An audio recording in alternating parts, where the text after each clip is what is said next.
Yes. ఈరోజు 6వ భాగం భారతం మానవ జీవన మహాజ్ఞాన రథం అనే ఈ సిరీస్ లో 6వ భాగం. ఇప్పటిదాకా 5 భాగాలు చెప్పుకున్నాము.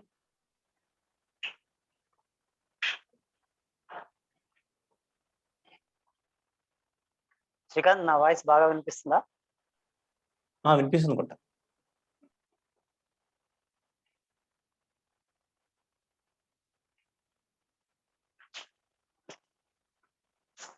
సో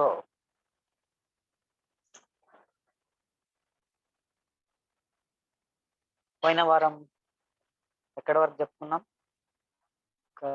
కర్ణుడు పుట్టేంత వరకు చెప్పుకున్నాం కదా. కర్ణుడు యొక్క గత జన్మ కూడా చెప్పుకున్నాం. కర్ణుడు అంటే ఏమనుకున్నాం? అంగరాజు అంగరాజు అని కూడా అంటారు. ఎవరెవరు ఏ పాత్రలో ఉన్నారో వాళ్ళ క్యారెక్టర్స్ ని తెలుపుతాయి అన్నమాట. వాళ్ళు ఏ రాజ్యానికి రాజ్యం వెళ్తున్నారు, వారి పేరు, వారి భార్య, వారి పిల్లలు అన్ని వాళ్ళ గురించి చెప్తాయి. అట్లా కర్ణుడు అనే పేరులోనే ఇది. కర్ణ అంటే చెవులు ఏముంటాయి? వింటాయి. ఓకే, విన్నాడు. కర్ణుడు అంటే పరోక్ష జ్ఞానం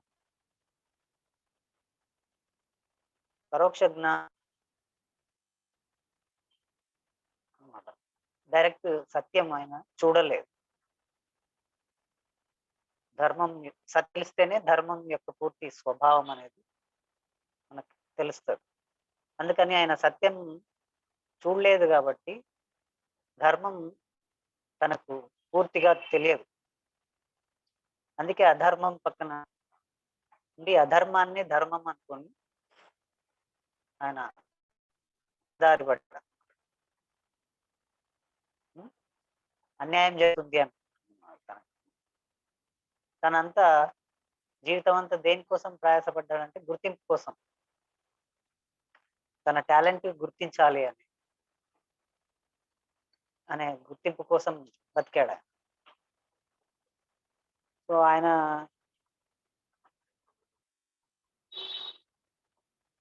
గుర్తింపు కోసం ఎలాంటి మార్గాన్నైనా ఆయన సపోర్ట్ చేసే విధంగా వెళ్ళిపోయాడు. దుర్యోధన చేసే అధర్మం అని కొన్ని అనిపించినా గాని మళ్ళీ ధర్మం అని సర్ది చెప్పుకునే విధంగా దుర్యోధన జరిగింది కదా అనే విధంగా వెళ్ళాడనమాట. అంటే ధర్మం యొక్క పూర్తి స్వభావం మనకు అర్థం కాలేదు. ఎందుకు అర్థం కాలేదంటే సత్యాన్ని ఆయన చూడలేదు. సత్యాన్ని పరోక్షంగా విన్నాడు. సో అదనమాట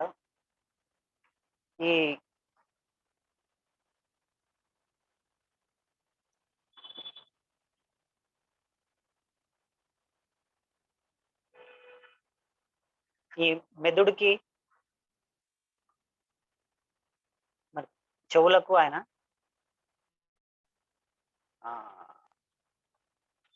రాజు. మెదడు ఏం చేస్తుంది? చెవులు చెప్పినవి స్టోర్ చేస్తుంది.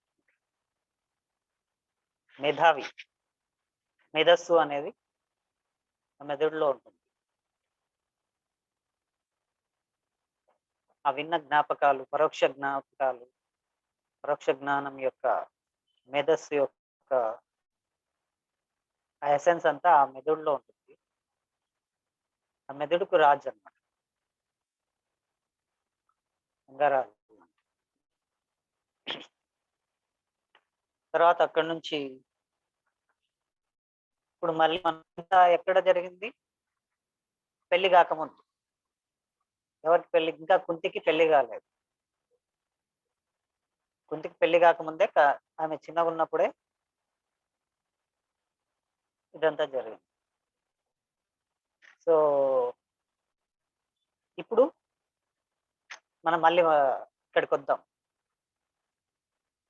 కురు రాజ్యంలో విచిత్ర వీరుడు చనిపోయిండు. విచిత్ర వీరుడు ద్వారా విచిత్ర వీరికి 2 భార్యలు ఉన్నారు కదా. విచిత్ర వీరుడు అన్నప్పుడే ఆయన చిత్రమైన ఊహల్లో విహరించేవాడు. ఊహల్లో ఆ శక్తి అంతా ఊహల్లో కోల్పోయేవాడు. విచిత్ర కోరికలు, విచిత్ర దాంట్లో. సో ఆయన పోయిన తర్వాత భార్యలు ఇద్దరు. ఆయనకి విచిత్ర వీరునికి 2 భార్యలు కదా, అంబిక, అంబాలిక. అంబిక అంటే ఏమని చెప్పినాం? భయంతో కూడిన శక్తి, మాతృశక్తి, భయంతో కూడిన శక్తి. ఏ మాతృశక్తి? ఈ మనసుని నడిపించే, మన కర్మక్షేత్రాన్ని నడిపించే 3 గుణాలు ఉన్నాయి కదా, రజోగుణం, తమో గుణం, రజోగుణం, సత్వగుణం. ఈ 3 గుణాలు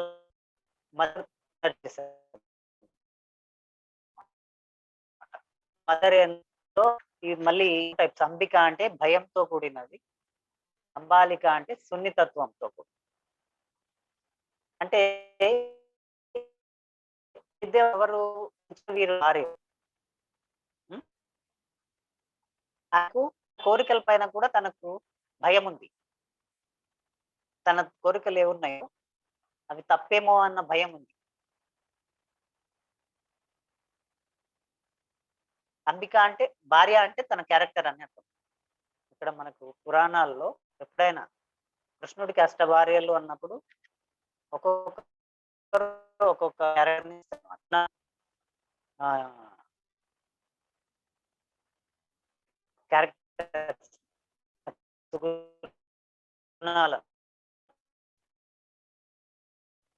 రుక్మిణి స్థితిలో ఉంటాడు.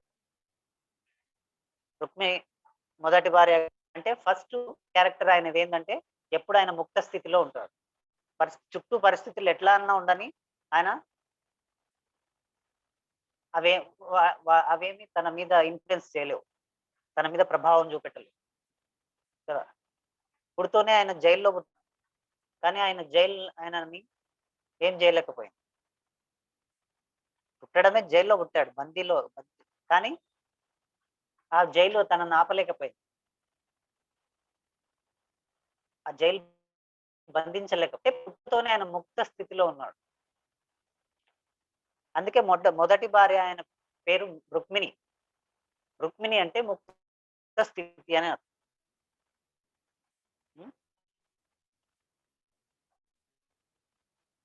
అట్లా ఒక్కొక్క భార్య ఒక్కొక్క గుణమైన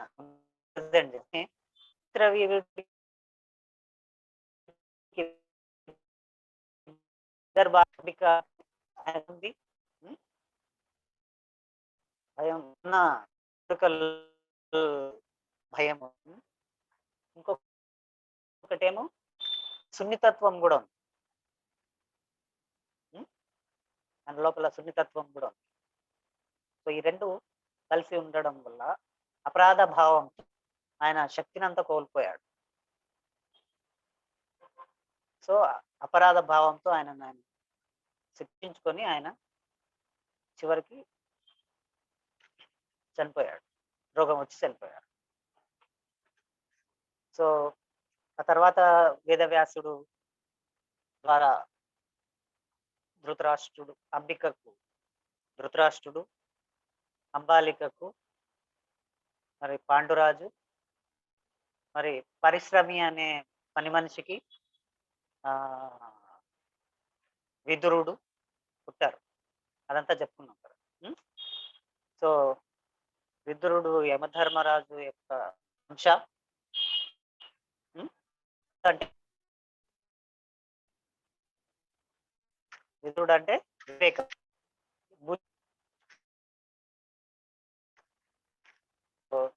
ధృతరాష్ట్రుడు అంటే ధృతం అంటే స్ట్రాంగ్ అని ఒకటి. ఇంకోటి ఏమి అర్థం? కదలనిది అని. బలం ఉంది కానీ అది కథ పొటెన్షియల్ ఎనర్జీ. మనకు ఫిజిక్స్ లో 3 energies: potential energy, kinetic energy. Potential energy అంటే అది ఉంటుంది, దానికి సామర్థ్యం ఉంది, కానీ అది ఇంకా అది ఇంకా దాంట్లో ఇంకా కదలికలు లేవు.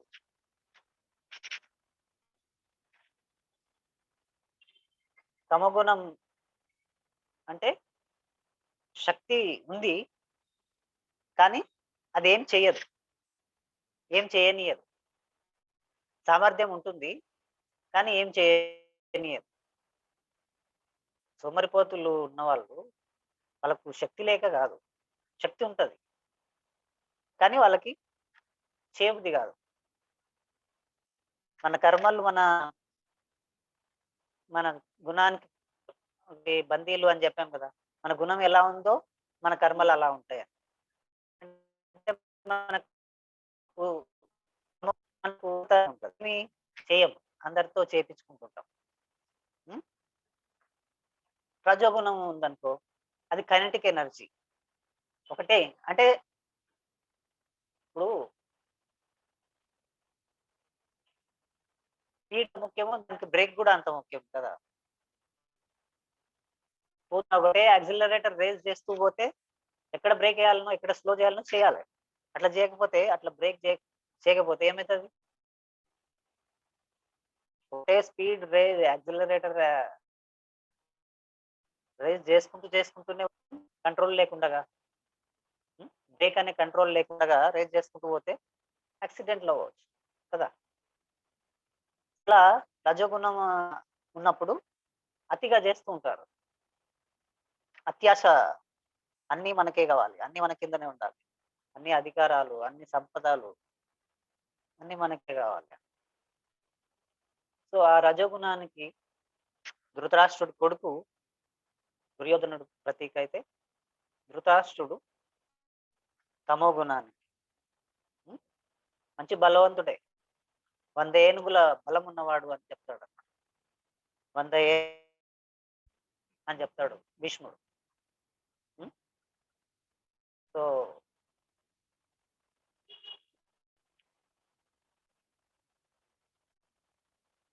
తర్వాత పాండురాజు సత్వగుణం, తమో గుణానికి సోదరుడు. అంటే సత్వగుణంలో ఏముంటుంది? ఎవరి కొడుకు ఈయన? అంబాలిక. అంబాలిక అంటే సెన్సిటివిటీ అంటే సెన్సిటివిటీ ఉన్నప్పుడు, అంటే సున్నితత్వం ఉన్నప్పుడు మనకు సత్వగుణం అనేది వస్తుంది.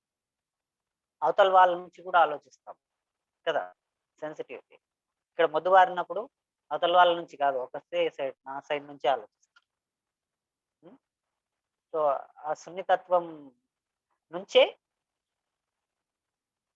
సత్వగుణం అనేది వస్తుంది. సో పాండురాజు అంబాలిక కొడుకు అంటే సున్నితత్వం నుంచి వచ్చింది.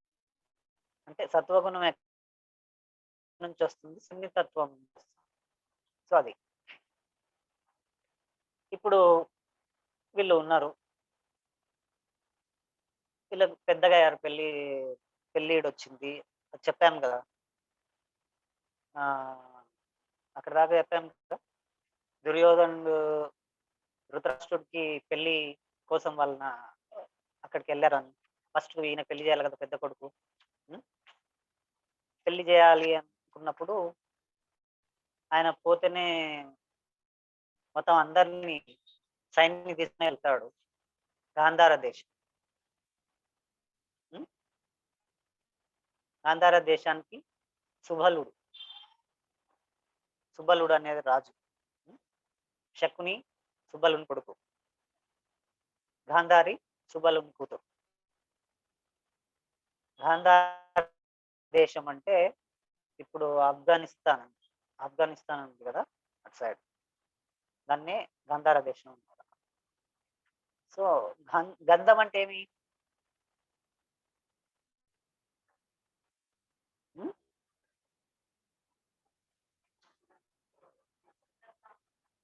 గంధం అంటే వాసన.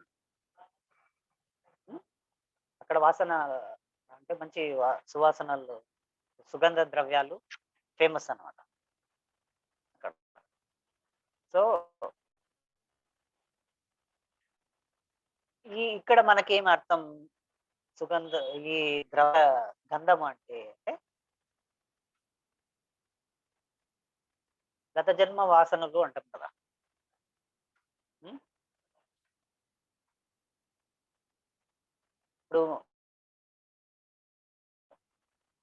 లేదు, ప్రస్తుతం లేదు ఇక్కడ. కానీ అక్కడ ఇంట్లో వంట చేస్తున్నారు. ఆ వాసన ఇక్కడికి వస్తది కదా, ఇక్కడ తెలుస్తది. ఉమ్, వంట కనిపించదు మన ప్రెజెంట్, ఇక్కడ కనపడ దాని వాసన ఇక్కడ కనిపిస్తది కదా. ఇక్కడ మనకు దాని యొక్క రిఫ్లెక్షన్, దాని యొక్క ప్రభావం మనకు కనిపిస్తుంది కదా.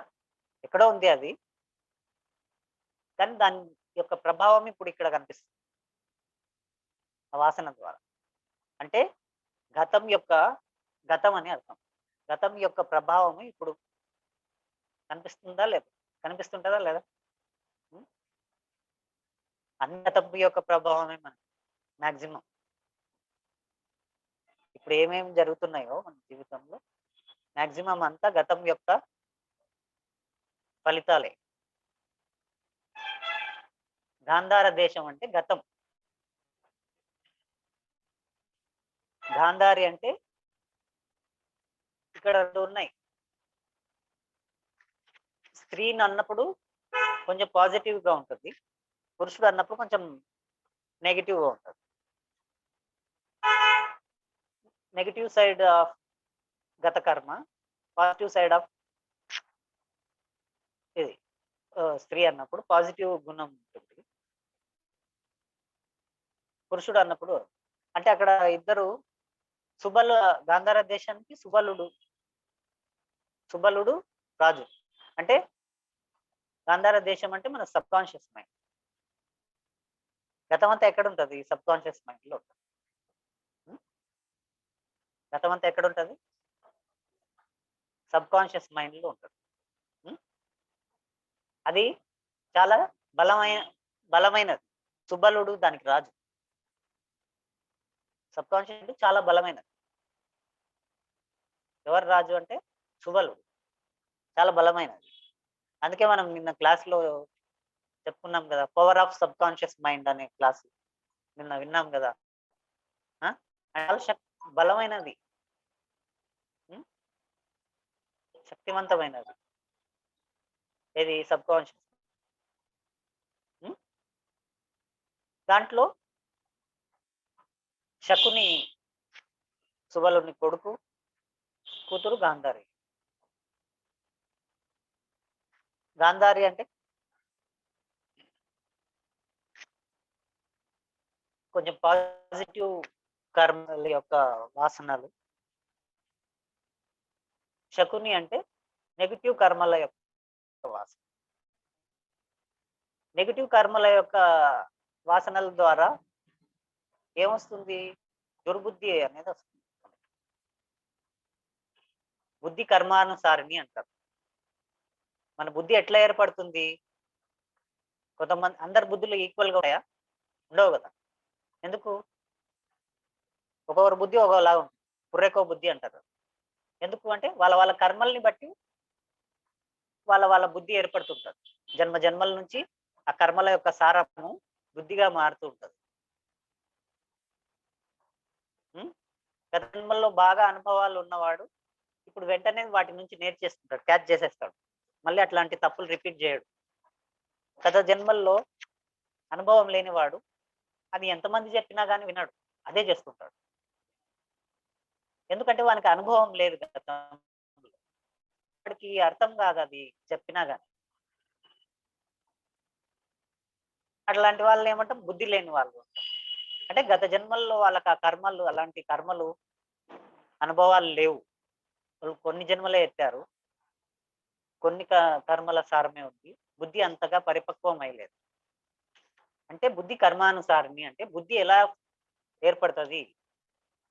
అంటే మన కర్మల్ని బట్టి మనం ఎన్ని ఎక్కువ కర్మలు చేస్తుంటే బుద్ధి అంత పరిపక్వం అయితుంటది.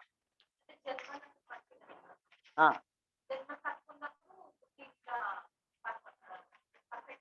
వికసించి ఉండదు. పిల్లలు చేస్తాలే ఉంటాయి. వాళ్ళ కర్మల్ని ఇంకా ఎక్కువ పనులు చేయలేదు కదా! ఎక్కువ అనుభవం లేదు. ఎక్కువ పనులు చేయలేదు కాబట్టి ఎక్కువ అనుభవం లేదు. అనుభవం లేదు కాబట్టి ఆ జ్ఞానము, ఆ బుద్ధి ఇంకా వికసించలేదు. సో,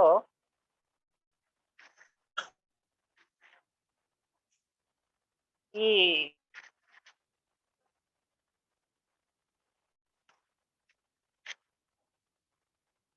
ఇప్పుడు శకుని అంటే నెగెటివ్ కర్మకి అన్నాం కదా! నెగెటివ్ కర్మకి ప్రతీక అనుకున్నాం కదా! హ్మ్. అంటే ఏమి? నెగెటివ్ కర్మ వల్ల ఏమొస్తుంది? ఎలాంటి కర్మలు చేస్తుంటే అలాంటి బుద్ధి ఏర్పడుతుంటది కదా! నెగెటివ్ కర్మలకి కుబుద్ధి వస్తది. కుటిల బుద్ధి. ఆ! కుట్ర బుద్ధి. కుట్ర బుద్ధి వస్తది. అందుకే వాడు ఆయన శకునికి అన్ని కుట్రలనే నమ్ముకుంటూ ఉంటాడు. స్ట్రెయిట్‌గా చేయడు. అన్ని వంకరగానే ఆలోచిస్తుంటాడు. అన్ని వంకరగానే చేస్తుంటాడు. కుటిల బుద్ధికి, కుటిల నీతికి శకుని ప్రతీక. గాంధారి స్త్రీతత్వం అంటే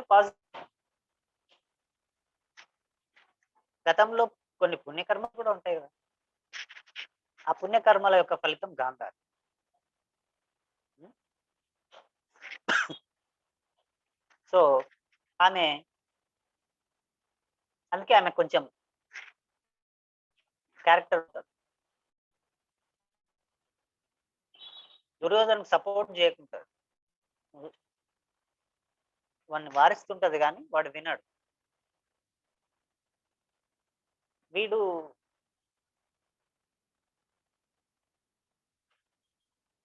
వీడు సపోర్ట్ చేయడు గానీ సపోర్ట్ చేస్తుంటాడు ధృతరాష్ట్రుడు. నివారించలేడు కొడుకుని. వాడి హక్కు అని వాడు బాధపడతాడని ఫీల్ అయిపోతాడు. స్వార్థం ఎక్కువ.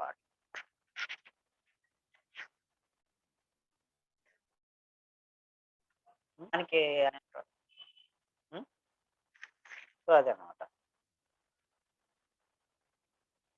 సో, వీళ్ళ మీద పుణ్యకర్మల యొక్క ఫలితంగా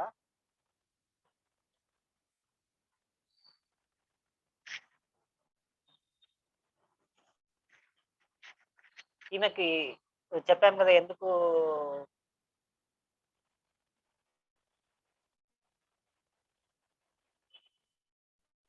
అంటే వీళ్ళెవరు? గాంధారి అంటే సబ్‌కాన్షియస్ మైండ్‌లో ఉన్న కర్మలు. గతం యొక్క కర్మలు. ఓకే. గాంధారి గాని, శకుని గాని. ఇది మనకి కుటిల బుద్ధి ఎక్కడి నుంచి వస్తుంది అంటే మన గతం నుంచి వస్తుంది.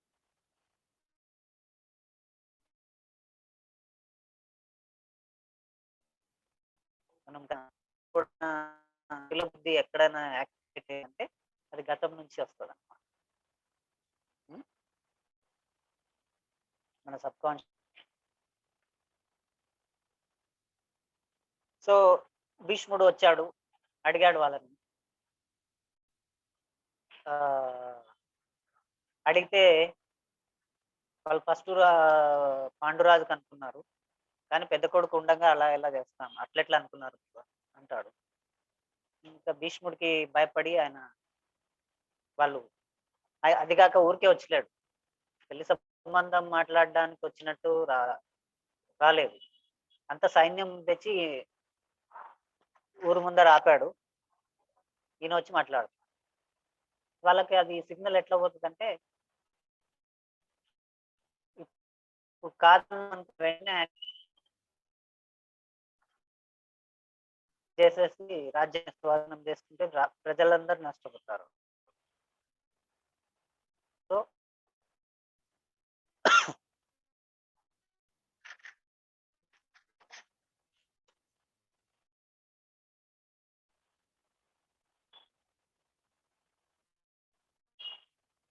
నష్టపోతారు కదా! కాబట్టి ఒప్పుకోవాలని డిసైడ్ చేస్తారు. శకునికి ఇష్టం ఉండదు. చెల్లెలంటే చాలా ఇష్టం. ప్రేమ. కాబట్టి ఆయన బలం బలం బలవంతంగా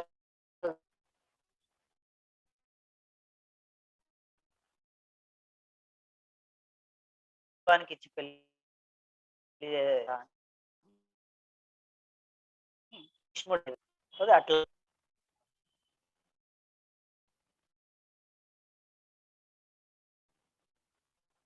వీళ్ళకు అనే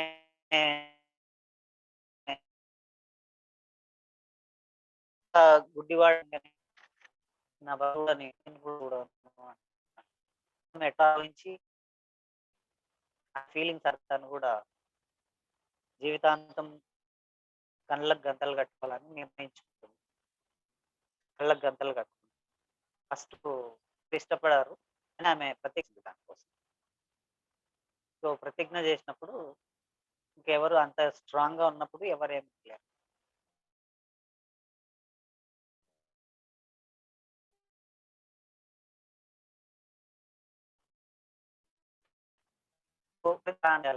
కురురాజ్యంకి గత కొన్నేళ్లుగా చిత్రవీరుడు చనిపోయిన తర్వాత రాజు లేడు. భీష్ముడే సేనాధిపతిగా ఉండి రాజ్యాన్ని అంటే నమ్మక వ్యవస్థ నడుస్తుంది జీవితం. భీష్ముడు అంటే నమ్మక వ్యవస్థ. ఓకే, ఇంకా సత్యం అనేది తెలియదు, ధర్మం అనేది తెలియదు. నమ్మకంతో నడుస్తుంది ఇప్పటి వరకు జీవితం.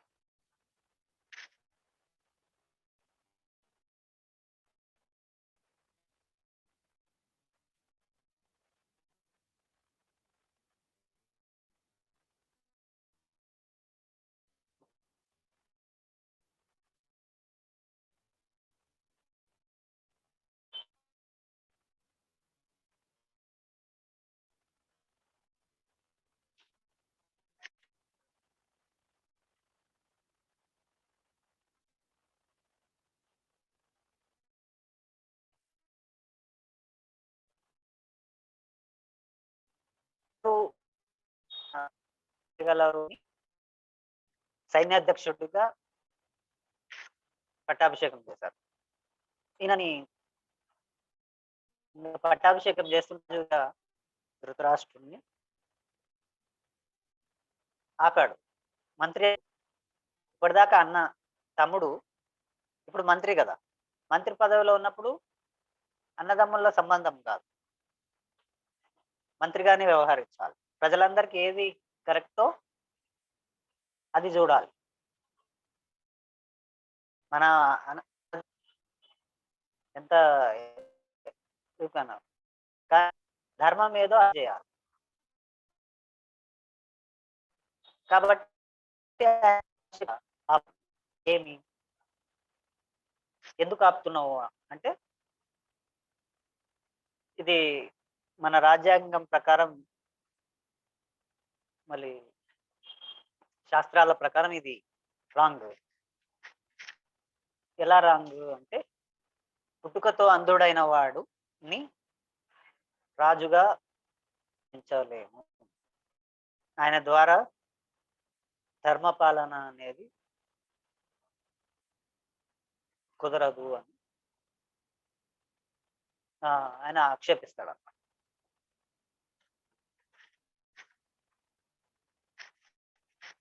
పుట్టుకతో అంధుడు అనే అర్థం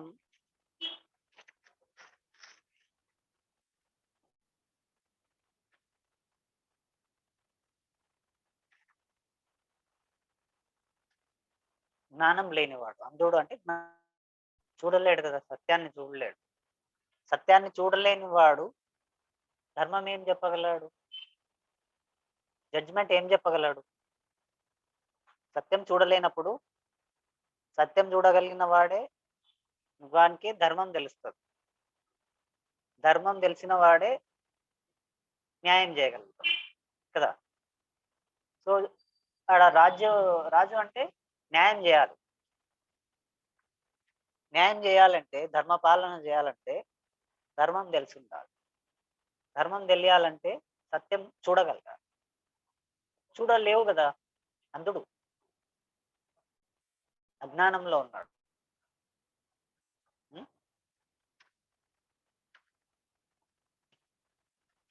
సో, అర్హుడు అని అబ్జెక్షన్ చేస్తాడు. సో, అది శాస్త్రాల్లో ఉంది కాబట్టి అందరూ గూడా ఫస్టు అట్లెట్లా అంటావు అని అందరూ అబ్జెక్షన్ చెప్పినా గాని, రాజమాత అందరూ అబ్జెక్షన్ చెప్పినా గాని, ఆయనేమి పర్సనల్‌గా చెప్పట్లేదు. ఆ శాస్త్రాల్లో ఉన్నదే చెప్తున్నాడు అన్నది తెలుసుకొని, ఇంగా అందరికి ఒప్పుకోక తప్పదనమాట. సో, నెక్స్ట్ ఎవరు అంటే పాండురాజు. పాండురాజు శౌర్యవంతుడు. అన్నీ బాగున్నాయి. కాబట్టి ఆయనని యాక్సెప్ట్ చేశారు. ఆయనని పట్టాభిషేకం చేశారు. ఈయన అప్పటిదాకా మొదటి నుంచి చిన్నప్పటి నుంచే ఇన్ఫీరియారిటీ కాంప్లెక్స్ ఉంది. ఇప్పుడు ఇంకా ఎక్కువ ఇన్ఫీరియారిటీ కాంప్లెక్స్ పెరిగిపోయింది. ఎవరికి? ధృతరాష్ట్రుడు. సో, ఇప్పుడు ఈయన రాజయ్యాడు. రాజయిన తర్వాత ఇంకా ఆయన సంతానం గావాలి, నెక్స్ట్ జనరేషన్ గావాలి, ఇదంతా గావాలి. ఆయనకు పెళ్లి జేయాలి. సో, కుంతి యుక్త వయసుకొచ్చింది.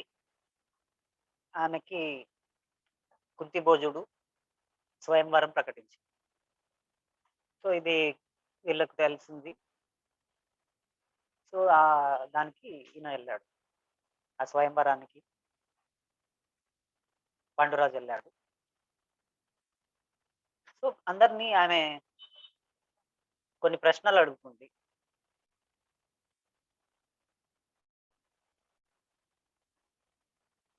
అంటే అందులో ఆమె ప్రశ్నలు ఏమిటి అంటే, సున్నితత్వం గురించి అవతల సైడ్ నుంచి ఆలోచించగలరా లేదా అనే దాని మీద ప్రశ్నలు వేస్తుంది. అందులో పాండురాజు సరైన సమాధానాలు పాండురాజు సమాధానాలు ఆమెకు నచ్చుతాయి. సో, పాండురాజుని వరిస్తుందామె. సో, పాండురాజుకి ఆమెకి పెళ్లయితుంది. ఇప్పుడు ఇది జన్మ. ఈ జన్మ ఇప్పుడు స్టార్ట్ అయింది. ఇదంతా బ్యాక్‌గ్రౌండ్. ఇప్పుడు ఈ జన్మం స్టార్ట్ అయింది ఇక్కడ. పాండురాజు ఈ జన్మకి అసలు కథ ఏమి అంటే, ఈ ఈ జన్మకు ఇక్కడ స్టార్ట్ అయింది. వీళ్ళిద్దరు పాండురాజు,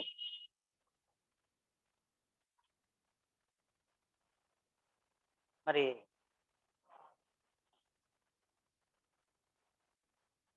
కుంతికి ఎప్పుడైతే పెళ్లయిందో అసలు కథ ఇప్పుడు మొదలైంది. ఈ జన్మ ఇప్పుడు మొదలైంది. ఇదంతా బ్యాక్‌గ్రౌండ్. గతం యొక్క బ్యాక్‌గ్రౌండ్. ఇప్పుడు మొదలైంది. అంటే ఈ జన్మకు ధర్మస్థాపనకి కావాల్సిన ఈ జన్మ తీసుకున్నప్పుడు కుంతి అంటే ఈ జన్ ఈ ప్రారబ్ధ కర్మ. ఈ జన్మకు తీసుకొచ్చిన కర్మ. హ్మ్. కుంతి అంటే చెప్పాం గదా!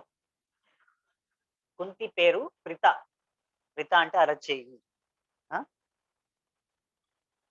పార్థ అంటారు. అర్జునుడిని పార్థ అంటారు గదా! పార్థ అంటే కుంతి కొడుక అని అర్థం. ప్రిత అంటే ఈ అరచెయ్యి అని అర్థం. అరచెయ్యిలో ఏముంటుంది? అరచెయ్యి మనం చేసే కర్మలకు ప్రతీక. హ్మ్. మరి మన జాతకానికి కూడా ప్రతీక కదా! మన జాతకం అంతా ఇక్కడ అరచేయిలో ఉంటుంది కదా!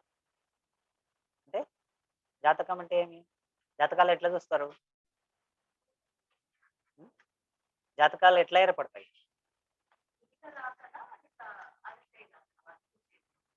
ఏదనేది కాదు. ఏదైనా వర్తిస్తది. కానీ అన్నీ మన గత కర్మల్ని బట్టే వ వస్తాయి. జాతకం అనేది ఈ జన్మకు మనం మన గత కర్మల్ని ఏవి తీసుకొచ్చాము అనేది దాన్ని జాతకం అంటారు. మనం ఎన్నో జన్మల నుంచి ఎన్నో కర్మలు చేసింటాం. అంత కర్మ ఇక్కడికి తీసుకురాం.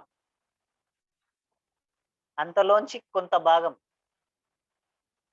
కొంత పుణ్యము, కొంత పాపము తీసుకొని వస్తాం. ఆ తీసుకొచ్చిన భాగాన్ని జాతకం అంటాము, లేకుంటే ప్రారబ్ధ, అంటే ప్రారబ్ధ కర్మ అంటే మీ కర్మ మరి అది నిజం కాకుంటే ఏముంది? మీరు చేసిన కర్మని మీరే అనుభవించాలి కదా. ఎవరు రాయారు, మీరు రాసుకొని వచ్చినది అది. కాకపోతే అది అది శాస్త్రం చెప్పడానికి దాంట్లో మిస్అండర్స్టాండింగ్ ఉండొచ్చు, శాస్త్రం సరిగ్గా తెలియకపోవచ్చు, దాన్ని సరిగ్గా అర్థం కాకపోవచ్చు. వాళ్ళు తిక్క తిక్క చెప్పేసి ప్రజల్ని మిస్గైడ్ చేసి అసలు చెప్పాల్సింది చెప్పే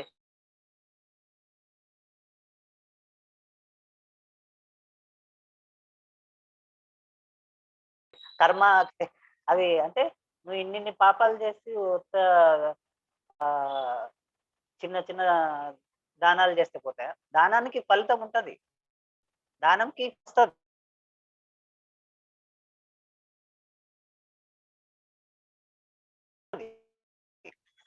అది అయినా కానీ పరిహారం చేసుకున్నా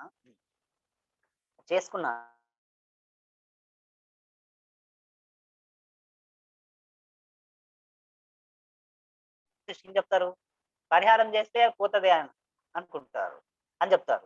కానీ ఆ పరిహారం చేయడానికి అసలు ఏం చేసి ఎందుకు వచ్చిందా అది అని చెప్పరు. నువ్వు ఏం చేసి ఉంటే అది ఆ జాతకం అట్లా వచ్చింది, ఆ జాతక దోషం అట్లా వచ్చింది చెప్పరు. చెప్పరు కాబట్టి మళ్ళీ అదే రిపీట్ చేస్తాడు వాడు. ఇప్పుడు దోషం పోగొట్టుకుంటాడు అనుకో, సపోజ్ వాడి నమ్మకంతో ఏదో ఇది దానం చేస్తే ఈ దోషం పోతుంది అనుకొని ఏమో చేస్తాడు. వాడి నమ్మక వ్యవస్థ వల్ల వాడు నమ్మి ఆ జాతక బాపనే నమ్మి వాడు ఆ దోషం పోనీకి ఆ పరిహారం అదేది చేసి పోగొట్టిండు అనుకో, అది అంతవరకు పోస్ట్పోన్ అయింది అనుకో. కానీ వాడు దాని నుంచి ఏం రియలైజ్ కాలే కదా, మళ్ళీ అదే తప్పు చేస్తాడు, మళ్ళీ అదే వస్తుంది. దానివల్ల పెద్ద ఉపయోగం లేదు. అది కూడా పోతుందని కాదు, అది వాళ్ళ నమ్మకం, అది పోస్ట్పోన్ అవుతుంది. ఏమి వాడు నమ్ముతాడు కాబా, యద్భావం తద్భవతి అనేది సిద్ధాంతం. వాడు నమ్ముతాడు కాబట్టి ఒకవేళ వాడు కంప్లీట్ గా నమ్మితే జాతకాన్ని, ఆ పరిహారాన్ని ఇది చేస్తే పోతుంది అని బాగా నమ్మాడు అనుకో, అప్పటికి అది ఉన్నది దూరం అవుతుంది ఆ బాధ. కానీ జ్ఞానం రాంది పూర్తిగా దాని నుంచి బయటపడలేదు. మళ్ళీ అది అజ్ఞానం వల్ల మళ్ళీ అదే కర్మ చేస్తాడు, మళ్ళీ అది డబల్ కి డబల్ అయిపోతాడు. కాబట్టి జాతకాల వల్ల వీళ్ళు అసలు బేసిక్ అనేదే మర్చిపోయింది ఈ జాతకాలు చెప్పేవాళ్ళు. జ్యోతిష్యం కర్మ సిద్ధాంతం అనేదే మర్చిపోయింది. కర్మ సిద్ధాంతాన్ని బట్టే జ్యోతిష శాస్త్రం. జాతకం అనేది ఎట్లా ఏర్పడుతుంది? నీ గత కర్మ యొక్క ఫలితం ఈ జన్మ, ఈ జన్మ యొక్కది నెక్స్ట్ అనే సిద్ధాంతమే మర్చిపోయింది. అది వాళ్ళకి తెలియదు. ఎక్కడన్నా కర్మ అని చెప్తారా వాళ్ళు? మీకు దోషం అని చెప్తారు, కానీ దోషం ఎందుకు వచ్చింది, నీకే ఎందుకు వచ్చింది? నీకు దోషం వచ్చింది అని నీకెందుకు వచ్చింది, నీకే ఎందుకు వచ్చింది?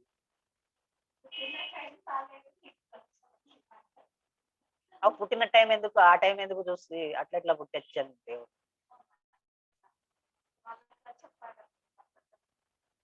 దేవుడే పుట్టించినప్పుడు మళ్ళీ నువ్వెవరు మార్చడానికి? టైం నీ చేతుల్లో లేదు. అట్లా అదే ఆఫ్ నాలెడ్జ్.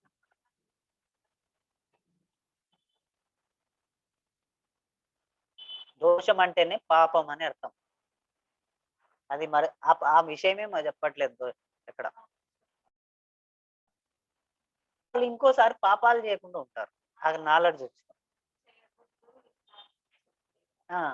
ఇవి ఇలాంటి దోషాలు ఎందుకొస్తాయంటే, ఇలాంటి పాపాలు చేసినప్పుడు ఇలాంటి దోషాలొస్తాయి అని చెప్తే, ఆ పాపాలు చేయకుండాన ఉంటారు. అదొక పరిహారం, ప్రస్ ప్రాయశ్చిత్తము అని అనుకోవచ్చు. చెప్పకుండా బిజినెస్ నాకు నీకు ఇది అట్లా.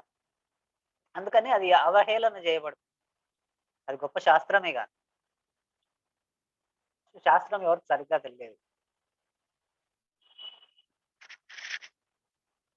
అవి ఎవరు శాస్త్రాన్ని ఎవరు కనిపెట్టారు? ఋషులు కనిపెట్టారు.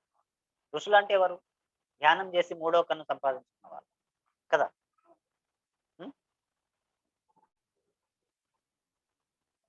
సో, కాబట్టి అవి గొప్ప శాస్త్రాలే.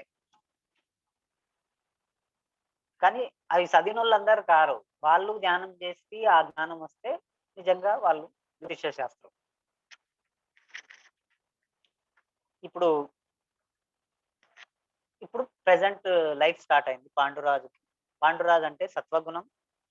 అంటే ఈ గుణం ఈ ఈ కుంతి అంటే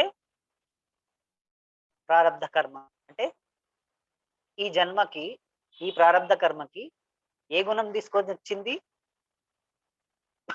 సత్వగుణంలో పుట్టింది. సత్వగుణం మొదలైంది. అంటే ధర్మం అనేది సత్వగుణం నుంచి స్టార్ట్ అయితదనేది మన మనస్సులో ధర్మం మొదలవ్వాలంటే దానికి సత్వగుణం అనేది నుంచే స్టార్ట్ అయితది ధర్మం. ధృతరాష్ట్రునితో కాలేదు. అంటే తమో గుణంగా ధర్మం మొదలు కాదు. ఎక్కడి నుంచి? పాండురాజు నుంచి స్టార్ట్ అవుతది. సత్వగుణం నుంచి స్టార్ట్ అవుతది ధర్మం. హ్మ్. సో, పాండురాజుకి ఆయనకి పెళ్ళయింది. ఈ జన్మ మొదలైంది.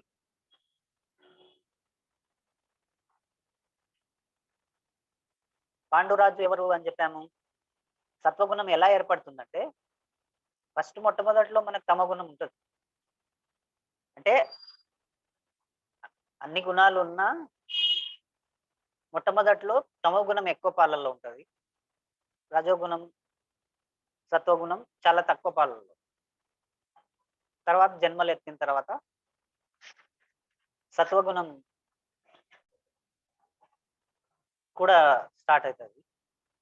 రజోగుణం స్టార్ట్ అయితది. సత్వగుణం కూడా స్టార్ట్ అయితది. హ్మ్. ఆ జన్మ జన్మలు మారే కొద్దీ గుణాలు మారుతూ ఉంటాయి. ఫస్ట్ తమో గుణం ఎక్కువ పాలలో ఉంటది. తమో గుణం నుంచి రజోగుణం, రజోగుణం నుంచి సత్వగుణం. ఇట్లా మార్పు చెందుతుంది. ఓకే. సో, సత్వగుణం నుంచి మనకు ధర్మం అనేది మొదలైతది. అయితే ఈ ఇద్దరు ఉన్నారు. వీళ్ళకి ఇంకా కొన్నాళ్ళకే ఇంకా పెళ్ళైన వెంటనే ఒక యుద్ధం వస్తుంది. వీళ్ళ సామంతులకి. ఈయన ఇప్పుడు రాజు కదా! చక్రవర్తి కదా! పాండురాజు.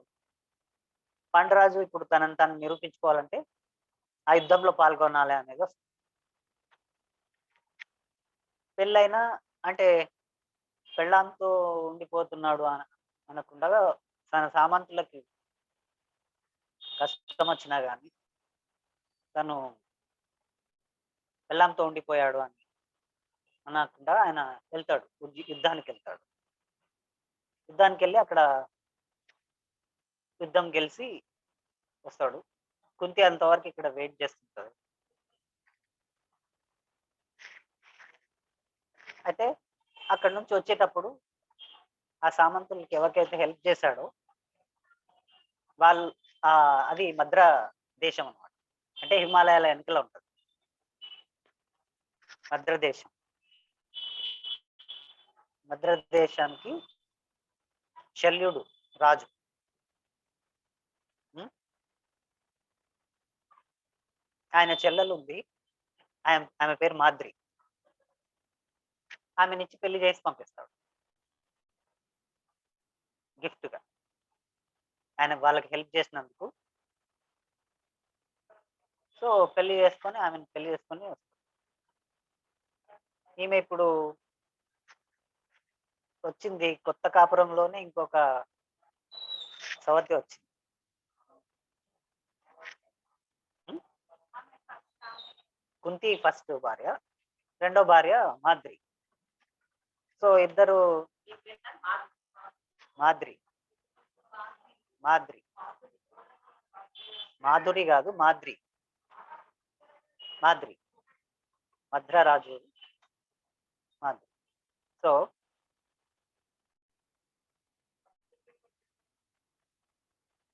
మాద్రి అంటే ఏమిటంటే ఊహ. ఒక కలల ప్రపంచం. హ్మ్. మాద్రి అంటే కలల ప్రపంచం. ఊహాలోకం. ఇది కుంతి అంటే ప్రారబ్ధ కర్మ. అంటే నువ్వు నీ జీవితాన్ని ఎలా డిజైన్ చేసుకొనొచ్చావో దాన్ని యాక్సెప్ట్ చేస్తూ జీవించడం. అది కుంతి. హ్మ్. మాద్రి అంటే నీ జీవితం ఇట్లా ఉంది. కానీ నువ్వు ఇంకో విధంగా ఊహించుకుంటుంటావు. ఇంకోలాగా ఊహించుకుంటుంటావు.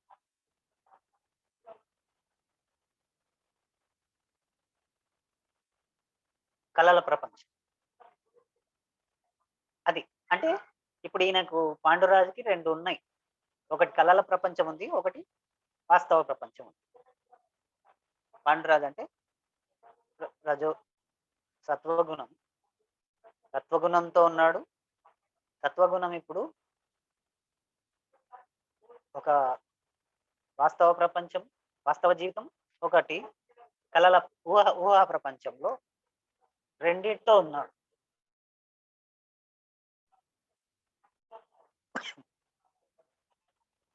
సో, ఆ మాదిరి ఎప్పుడు కుంతిని కొంచెం టీజ్ చేస్తుంటాడు.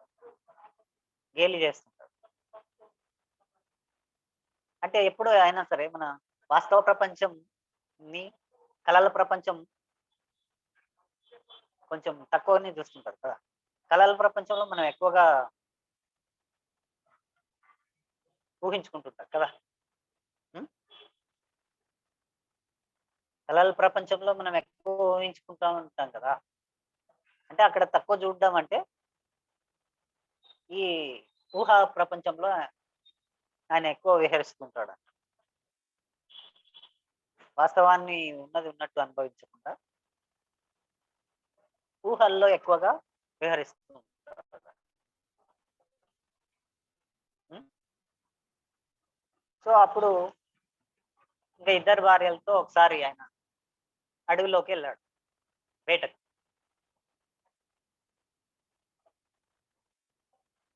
వేట అంటే యాక్చువల్‌గా మామూలుగా అప్పుడు రాజులు వేట ఎందుకు ఆడేవాళ్ళు? అప్పుడు అంటే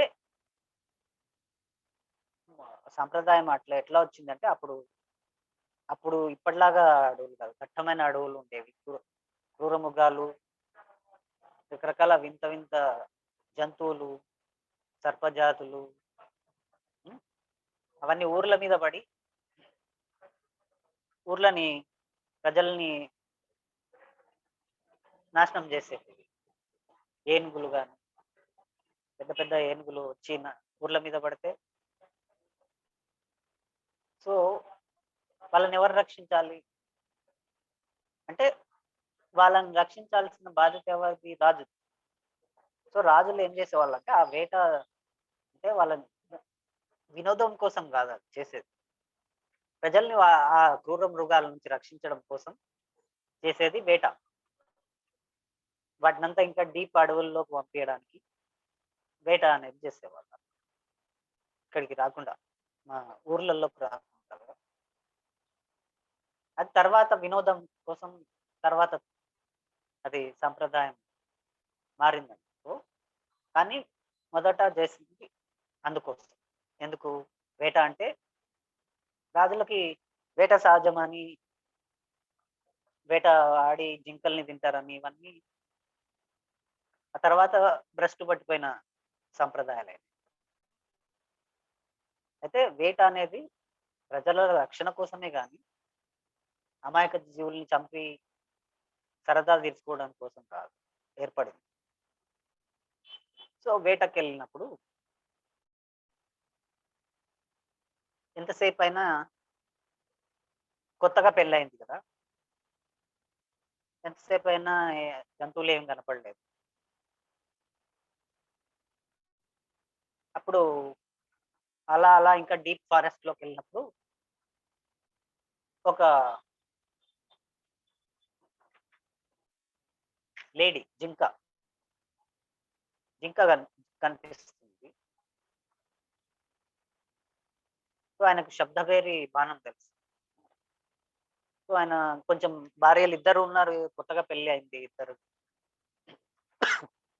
కొంచెం టెంప్టేషన్‌లో ఆయన శబ్దభేరి బాణమేసి దాన్ని తనని తాను చూపెట్టుకోవాలన్నట్టు బాణమేశారు.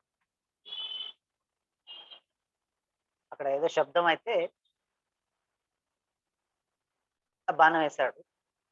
అదెళ్ళి ఆ జింకల జంటకు తగిలింది. ఆ జింకల జంటలు సంభోగంలో ఉన్నాయి. అప్పుడు ఇది బాణం వేసేసరికి వాళ్ళిద్దరికీ తగిలింది. వెంటనే ఇగ మనిషిలాగా అరిసారు. ఈ జంతువులు గదా అని ఎళ్తే ఆడ మనుషులు ఆహ్, ఎవరు ఆయన అంటే ఆయన కిందమ మహర్షి ఆ! ఆయన భార్య ఇద్దరు.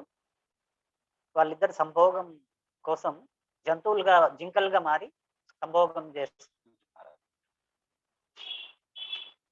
ఈయన వాళ్ళని చూడకుండా కొట్టేసింది. ఆయన పోయి అయ్యో! అంటే "నువ్వు రాజువు హ్మ్. ఇట్లా ఆహ్, నీ వల్ల ధర్మం ఏమి ఇట్లా అన్యాయం చేస్తే నీ వల్ల ధర్మం ఎలా నిలబడుతుంది? నువ్వు రాజువుగా అర్హుడివి కాదు. హ్మ్. నీకు ఆ మాత్రం ధర్మం తెలియదా? సంభోగంలో ఉన్న ఏ జంతువుల్ని కూడా చంపకూడదని తెలియదా?" అని ఒకవేళ మేము జంతువులుగా కనిపించినా గాని, జంతువులు అయినా సంభోగంలో ఉన్నప్పుడు చంపకూడదు గదా! రాజధర్మం గదా! అలా ఎలా చంపుతివి వేస్తివి అని. ఆయన మేము ఎలాగైతే చనిపోతున్నామో, నువ్వు నీ భార్యలని తాకితే నువ్వు చనిపోతావు. ఎప్పుడు నీ భార్యలని నువ్వు తాకుతావో, అప్పుడు నువ్వు చనిపోతావు అని ఆయన శాపం పెట్టాడు. శాపం పెట్టంగానే ఈయన ముందే సెన్సిటివ్ కదా! సో, వెంటనే ఆయన తిరిగొస్తాడు. వేట నుంచి తిరిగొస్తాడు. భార్యలకు చెప్తాడు. ఇట్లా ఆ బాణం కిందమ మహర్షి భార్యాభర్తలు తగులుకున్నాయి. సో, వచ్చి వీళ్ళకి చెప్తాడు. హ్మ్. ఇట్లా జరిగింది నాకు మహర్షి శాపం ఇచ్చిండు. సో, నేను రాజుగా ఎళ్ళడానికి నేను అర్హుడిని కాదు. నేను వెళ్లి తపస్సు చేసుకుంటాను. నా పాపాలకు పరిహారంగా. ఆయన నిర్ణయం తీసుకొని అందరూ ఇంకా ఆపలేకపోతారు. ఆ శాపం సో, ఆయన ఇద్దరిని మళ్ళా ఆయన ఒక్కడు వెళ్ళిపోవాలనుకుంటే వాళ్ళిద్దరు "నువ్వు లేని రాజ్యంలో మేమెందుకుంటాం. నువ్వెక్కడుంటే నీ దగ్గరే ఉండి సేవ చేసుకుంటాం" అని చెప్తాడు.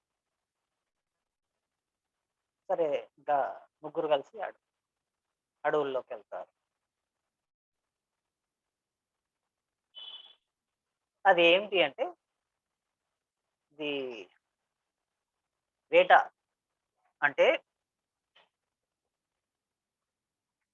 వేట అంటే సెర్చ్. సెర్చ్ అంటే శోధన.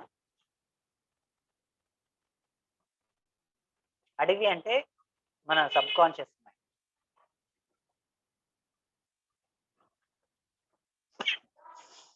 మన సబ్ కాన్షియస్ మైండ్ అడవి. సో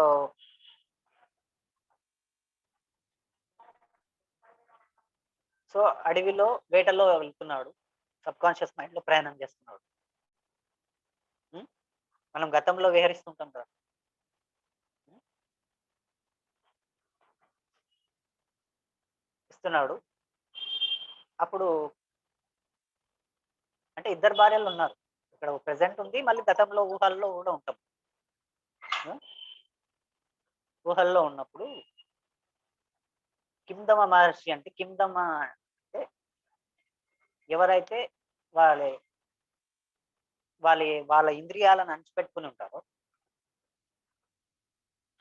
ఆ ఇంద్రియాలను అణిచిపెట్టుకుని ఉంటారు కదా, దాన్ని కిందమ అంటారు. కిందమ మహర్షి అంటే ఇప్పుడు ఆయన మామూలుగా మనుషులు ఉండి మనుషుల్లాగానే సంభోగం చేయొచ్చు కదా, జంతువులాగా మారి సంభోగం చేయడం అంటే ఏమి అంటే వాళ్ళకు ఒక ఒక తీవ్రమైన కామం, తీవ్రమైన కోరికలు, విచిత్రంగా ఒక జంతువుల్లాగా చేయాలనే కోరికలు వాళ్ళతో ఎవరికైతే ఉన్నాయో అవి దాపెట్టుకుని ఉన్నారో అవి మనకు మన సబ్ కాన్షియస్ మైండ్ లోంచి బయటకు వస్తాయి. మన ఊహల్లో ఉన్నాం వచ్చినప్పుడు అప్పటిదాకా ఈయన ఎవరు సత్వగుణం.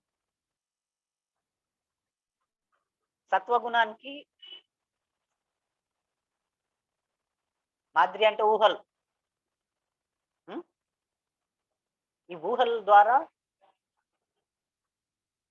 ఈయనకి ఈ సబ్ కాన్షియస్ మైండ్ లోంచి ఇవన్నీ ప్రొజెక్ట్ అయినాయి.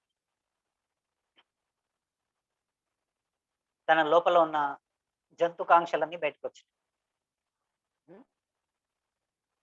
అయితే ఈయన ప్రెసెంట్ గుణం ఏది? సత్వగుణం. సత్వగుణానికి అది గిల్టీగా ఫీల్ అయింది, అది పాపంగా ఫీల్ అయింది, అది తప్పు అనే దానికి ఫీల్ అయ్యింది. సున్నితత్వం ఉంది కదా, తప్పుగా ఫీల్ అయ్యింది. ఆ తప్పుగా ఫీల్ అవ్వడమే శాపం ఇచ్చింది. కింద మహర్షి శాపం అంటే ఆయన తప్పుగా ఫీల్ అవ్వడం, ఆ గిల్టీ కాన్షియస్నెస్ ఆయనలో ఏర్పడడమే, ఆ అపరాధ భావం తనలో ఏర్పడడమే ఆ కిందమ మహర్షి శాపం. అంటే ఏమని అర్థం అంటే, కిందమ మహర్షి ఎక్కడ ఉంటాడు? మన లోపలనే ఉంటాడు. మనం ఇంద్రియాలను అణిచిపెట్టుకొని, కోరికలను అణిచిపెట్టుకొని లోపల పెట్టుకొని ఉంటాం కదా, అవే.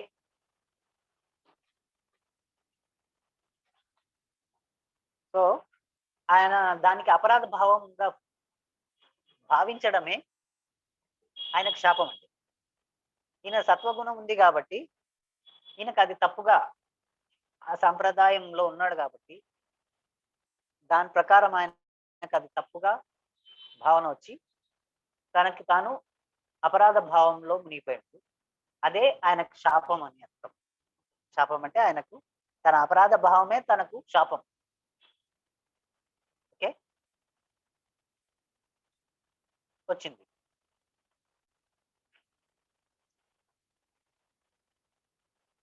సో ఇప్పుడు ఆ అపరాధ భావం నుంచి అంటే ఇంకోసారి ఆ భావంతో భార్యలు ముట్టుకోకూడదు అనే నిర్ణయం తీసుకున్నాడు. ఆ శాపం అంటే ఏంటి?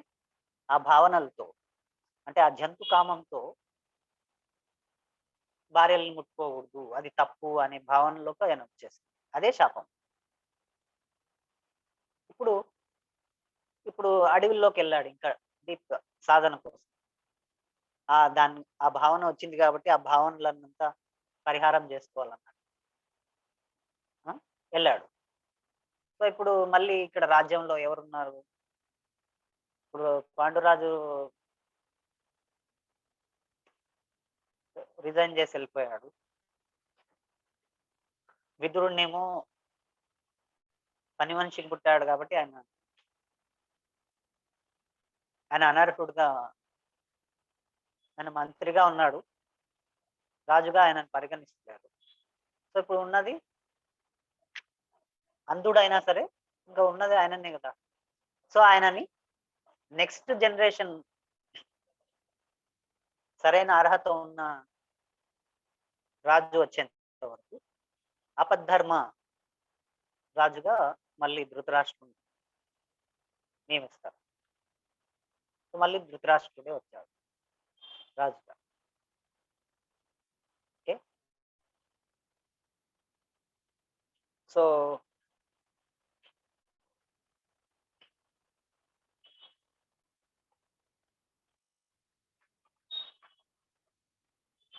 ధృతరాష్ట్రుడు మళ్ళీ రాజయ్యాడు. వీళ్ళు అడవిలో సాధనలు చేసుకుంటూ ఇద్దరు భార్యలు సేవలు చేసుకుంటున్నారు.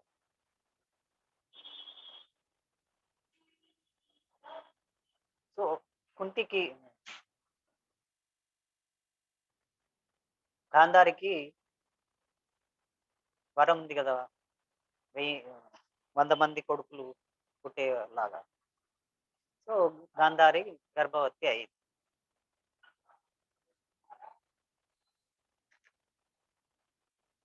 ఇక్కడ వీళ్ళేమో సాధన చేసుకుంటున్నారు. అయితే నెక్స్ట్ జనరేషన్ లేదు కదా అని ఫీల్ అవుతున్నారు. అప్పుడు ఒక నమ్మకం ఉండేదన్నమాట. పుత్రులు లేని వాళ్ళకి ఉన్నామన్న రకం ప్రాప్తిస్తుందని, స్వర్గంలో ప్రవేశం ఉంటుందని ఇట్లా ఉండేదన్నమాట. సో పుత్రుల కోసం ఆయన బాధపడుతూ ఉన్నాడు. ఆయనకేమి గిల్టీ కాన్షియస్నెస్ ఉంది. ఆ జంతు కామంతో ఆయన భార్యలు ముట్టుకోకూడదు అని ఉంది. ముట్టుకుంటే ఇప్పుడు తప్పు, అపరాధ భావం ఉంది. కానీ పిల్లలు లేరే అనే బాధ కూడా ఉంది. అదంతా కుంతి చూస్తుంది. తనకు గతంలో ఉంది కదా వరం, దుర్వాసుని దగ్గర. సో అది గుర్తుకొచ్చింది. సో తను బాధపడుతూ ఉంటే చెప్తాడన్న, మీరు సంతానం లేదని బాధపడాల్సిన అవసరం లేదు. నాకు ఇట్లా వరం ఉంది. నేను చిన్నప్పుడు దుర్వాస మహర్షికి నేను సేవ చేస్తే నా సేవకు మెచ్చి ఆయన నాకు ఒక మంత్రోపదేశం చేశాడు. ఆ మంత్రోపదేశం ద్వారా నేను ఏ దేవతనైనా ఆవాహనం చేసుకొని వాళ్ళ ద్వారా నేను సంతానం పొందవచ్చు అని చెప్తాడు. ఇంత మంచి మాట ఇంత లేట్ చెప్తావా అని ఇంకా ఆయన సంతోషపడి సరే అని ప్లాన్ చేసుకుంటారు. ఎలాంటి కొడుకులు కావాలి అంటే మనకి వాళ్ళ కళ ఏంటి, భీష్ముడి కళ ఏంటి అంటే, ఇక్కడ భీష్ముడి కళ అయినా సత్యవతి కళ అయినా ఏంటి అంటే రాజ్యంలో ధర్మస్థాపన చేయగలిగిన వాడు చక్రవర్తి కావాలి. అలాంటి వాడు రాజ్యం వానికి పట్టాభిషేకం జరగాలి. వాళ్ళ కళ సత్యవతి కళ కానీ భీష్ముడి కళ కానీ. సో ధర్మస్థాపన చేయాలంటే వానికి ఎలాంటి ప్రలోభాలకి లొంగకూడదు, స్థిరత్వం ఉండాలి. ఎలాంటి పరిస్థితుల్లో అయినా కానీ తొనకకుండా స్థిరంగా ఉండగలిగిన వాడై ఉండాలి. సో అలాంటి వాడిని కోరుకోవాలి అంటే యమధర్మరాజుని పిలిచి ధర్మజ్ఞుడైన ఒక సంతానం కావాలి అని కోరుకోమని చెప్తాడు. సో ఆమె యమధర్మరాజు మంత్రంతో. యమధర్మరాజు వచ్చి ఇప్పుడు ఒకడేమో అక్కడ యమధర్మరాజు అక్కడ విదురుని రూపంలో ఉన్నాడు. ఇక్కడ యుధిష్ఠిరుడు ఫస్ట్ సంతానం. అయితే ఇక్కడ ఈమె ఫస్ట్ గర్భవతి అయింది. ఈమెని ఎవరు, గాంధారే గర్భవతి అయింది ఫస్ట్. కానీ ఆమెకి 2 సంవత్సరాలు అయినా ఆ పిండం బయటికి రాలేదు. అక్కడ వాళ్ళు ఎన్ని రోజులా అని అక్కడ ఒకటే తిడుతున్నాడు. తొందరగా ఫస్ట్ ఎవరు పుడితే వాడు ఫస్ట్ ఎవరు పుడితే వాడు చక్రవర్తి అనేది వాళ్ళ సంప్రదాయం. అన్ని అర్హతలుండి ఫస్ట్ ఎవరు పుట్టారో వాడు చక్రవర్తి. ఏ లోపం లేకుండా ఉంటే. సో, నా కొడుకు ఈయన ఇప్పుడు ఈయన రాజుగా ఉన్నా గాని ఇప్పుడు ఈయన ఆపద్ధర్మమే. నెక్స్ట్ వాడు వచ్చేంత వరకు వీడు ఆపద్ధర్మ రాజు. కాబట్టి నా కొడుకు కావాలి. నేను అనుభవించిందైనా నా కొడుకు కావాలి కదా! అని ఇంకా ఏమైందని ఆ గాంధారిని ఆమె ఏం చేస్తది? ఆమె ఏం చేస్తది? పిండం బయటికి రాకపోతే? పాపం పండేంత వరకు మనకి పాప ఫలితం బయటికి రాదు కదా! హ్మ్. సో, ఆమె డిసైడ్ చేసేది మళ్ళీ నీ నువ్వు పైన ఎట్లా డిసైడ్ చేస్తున్నావు అనే దాన్ని బట్టి వస్తది బయటికి. సో,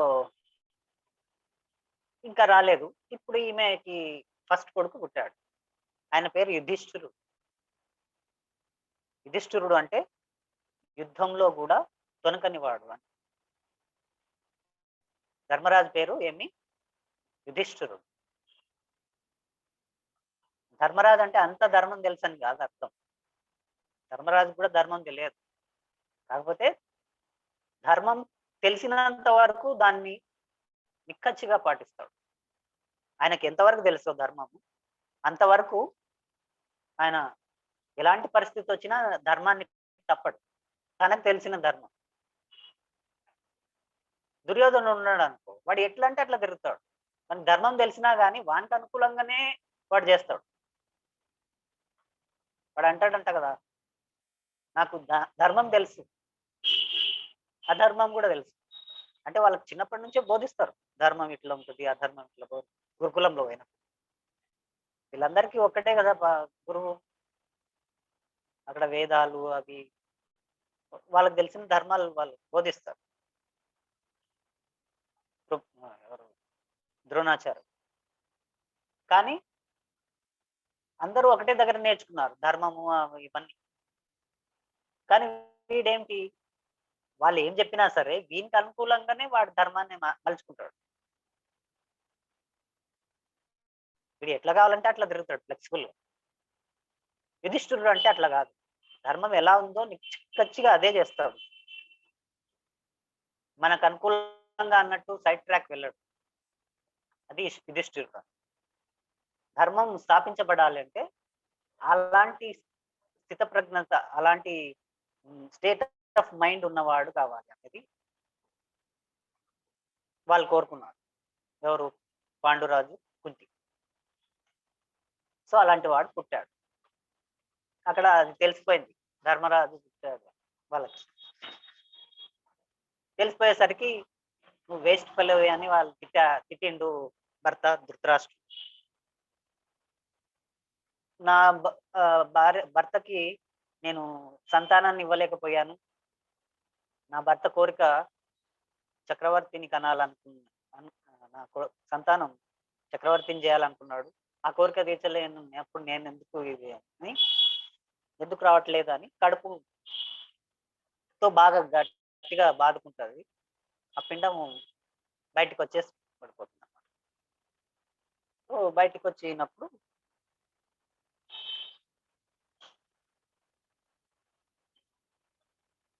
అది తీసి పెడతారు ఆ పిండాన్ని అట్లని. ఈమె స్పృహలో లేకుంటది. తర్వాత ఆ పిండాన్ని ఈ పిండం ఏమి ఇచ్చి వేదవ్యాసుడిని పిలిచి, "ఈమెకి ఇట్లా వరం ఉంది గదా! వరం వేస్ట్ అయినట్టేనా? ఇదేమో ఇంత ముద్ద వచ్చింది బయటికి. ఏంటిది?" అని అడిగితే, "అదేం వేస్ట్ కాలేదు" అని ఆయన ఏం చేస్తాడంటే, ఆ పిండంని 100 ముక్కలుగా చేసి కుండల్లో పెట్టి మళ్ళీ అప్పుడు ఉన్న టెక్నాలజీ ప్రకారం ఆయనకు తెలిసిన ఆయన సర్వజ్ఞాని కదా! వేదవ్యాసుడు అంటే జ్ఞానానికి ప్రతీక. సో, కుండల్లోనే ఆ పిండాలని పెంచుతాడు. ఇప్పుడు టెస్ట్ ట్యూబ్ బేబులని పెంచినట్టు ఆయన ఆ పిండాలని వాటికి కావాల్సిన న్యూట్రియంట్స్ అవన్నీ ఆ కుండల్లోనే ఆ కెమికల్స్ అంతా పెట్టి వాటిని పెంచుతాడు. సో ఇది ఇక్కడ జరుగుతుంది. ఆ 100 కుండల్ని పెంచుతున్నారు ఇప్పుడు. 101 కుండ, 100 కాదు, 101. ఆ 101 ఎవరంటే చెల్లెలు కూడా ఉంది. కౌరవులు 100 మంది, ఇందులో ఒక చెల్లెలు కూడా ఉంది. ఈమెకి ఈమెకి పిల్లలు అయితే లేరు, గర్భం వస్తలేదని కోపంతో వాడు ఆ పని మనిషితో ఒక కొడుకుని కంటాడు. వాడు కూడా లేటే పుడతాడు. సో ఫస్ట్ పుట్టింది ఎవరంటే ధర్మరాజు. రాజు అక్కడ చిక్కు వచ్చింది. ధర్మరాజు ఫస్ట్ పుట్టాడు కాబట్టి ఇప్పుడు వీళ్ళకి అడ్డు అనమాట. వాళ్ళ నాయననే రాజు అయినా కానీ అడ్డు ఎట్లా వచ్చిందంటే వీళ్ళు గర్భం ఫస్ట్ వచ్చినా కానీ వీళ్ళు ఫస్ట్ పుట్టారు. ఇదంతా ప్రారబ్ధ కర్మ వల్ల. ఈ ప్రారబ్ధ కర్మ, ఈ జన్మకు మనం ఏం కర్మ తీసుకొచ్చామో అది ఫలిస్తుంది కదా. ఉం? సో ఉం? గతం ఏమేమి ఉన్నా ఈ జన్మకు మనం ఏం తీసుకొచ్చామో అది డామినేట్ చేస్తుంది కదా. సో ఈ జన్మకు అది తీసుకొచ్చాము కాబట్టి ఈ జన్మకి ఏమైంది, సత్వగుణంకి ప్రారబ్ధ కర్మకి పెళ్ళయింది. సత్వగుణం ఈ జన్మలో తీసుకుని వచ్చాం. ఉం? ఎందుకోసం? ధర్మస్థాపన జరగడం కోసం. ఉం? సో నెక్స్ట్ ఒక్కడుంటే వాడి రక్షణ ఎలా? వాడిని బాగా రక్షించేవాడు కావాలి. ఉం? అందుకు వాడు బాగా బలవంతుడై ఉండాలి, దృఢమైన శరీరం అయి ఉండాలి. ధర్మరాజుకి అంత ధర్మం తెలుసు అనుకోదు. ధర్మరాజు ధర్మం ఏదో దానికి నిలబడతాడు, తనకు తెలిసిన ధర్మం అది. ఆ? ధర్మం ఎవరికి తెలుస్తుంది అంటే పూర్తిగా కృష్ణుడికే తెలుస్తుంది. అదే భగవద్గీత ద్వారా. మళ్ళీ ధర్మరాజు కూడా ప్రథమ తాంబూలం ఎవరికి ఇచ్చాడంటే కృష్ణుడికే ఇచ్చాడు. ఎందుకంటే భీష్మ పితామహుడికి ధర్మం పూర్తిగా తెలియదు, ద్రోణాచార్యుడికి తెలియదు, ఎవరికి తెలియదు. ధర్మం పూర్తిగా తెలిసింది ఎవరు అంటే కృష్ణుడు.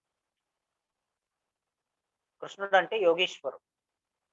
ఎవరైతే యోగ సాధన చేసి తెలుసుకోవాల్సిందంతా తెలుసుకున్నాడో వాడు కృష్ణుడు. వాడికే ధర్మం అంతా తెలుసు, మిగతా వాళ్ళందరికి కాదు. ఎవరిని ధర్మం గురించి తెలుసుకోవాలి అంటే మన టీచర్లకు తెలియదు. మనం టీచర్ల దగ్గర తెలుసుకోలేము. డాక్టర్లకు తెలియదు, సైంటిస్టులకు తెలియదు. ఎవరి దగ్గర తెలుసుకోవాలి అంటే యోగేశ్వరుల దగ్గర తెలుసుకోవాలి ధర్మం. ఓకే. సో బలమైన వాడు కావాలి అనుకున్నప్పుడు వాయుదేవుణ్ణి ఆవాహనం చేసి పుడతాడు. ఆయన చాలా బలంగా ఉంటాడు. భీముడు అని పేరు. భీముడు అంటే బలమైన వాడు, లేకపోతే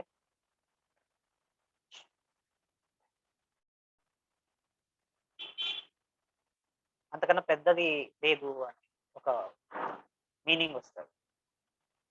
భీష్మ అంటే అంత స్ట్రాంగ్, భీష్మ ప్రతిజ్ఞ అంటే అంత స్ట్రాంగ్ ప్రతిజ్ఞ, అంత స్ట్రాంగ్ నమ్మకం. భీముడు అంటే అంత స్ట్రాంగ్ అని అర్థం. భీముడు అంటే స్ట్రాంగ్ అని అర్థం. సో స్ట్రాంగ్నెస్ ఎక్కడి నుంచి వస్తుంది అంటే ఎంతో శక్తివంతుడైతే అంత స్ట్రాంగ్ అవుతాడు కదా. సో ఈయన ఎవరు? భీముడు అంటే ప్రాణశక్తి, వాయుదేవుడి కొడుకు కదా, వాయుదేవుడి అంశలో వచ్చాడు. ఈ 5 మంది ఇంద్రుడి అంశ, మరి మిక్స్డ్ అన్నమాట. ఇంద్ర అంశ, విష్ణు అంశ, మళ్ళీ ఆ దేవతల అంశ కలిసి వచ్చిన వాళ్ళు వీళ్ళు. ఈ 5 మంది మిక్స్డ్ సోల్స్ అన్నమాట. Multiple souls.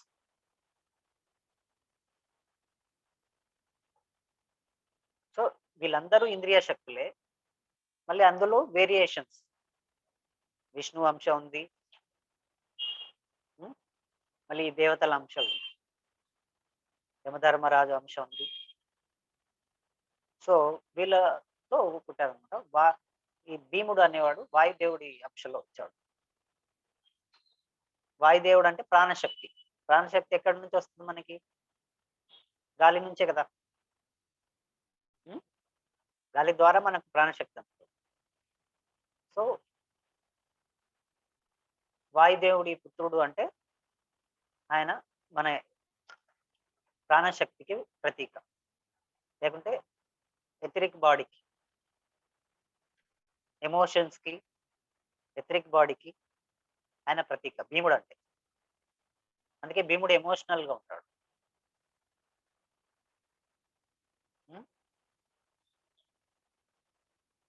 అదన్నమాట. బలమైన వాడు.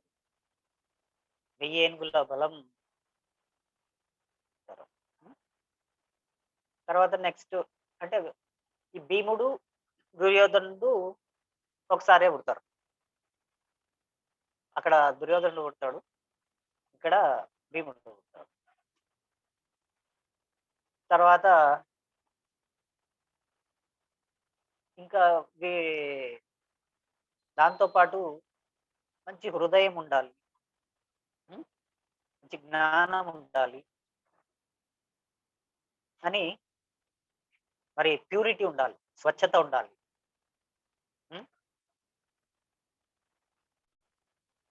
కల్మషం లేకుండా ప్యూరిటీ ఉన్నవాడు, జ్ఞాని అయినవాడు, మంచి హృదయం ఉన్నవాడు కావాలి అనుకొని మళ్ళీ ఇంద్రుణ్ణి కోరినప్పుడు అర్జునుడు వస్తాడు. అర్జునుడు అంటే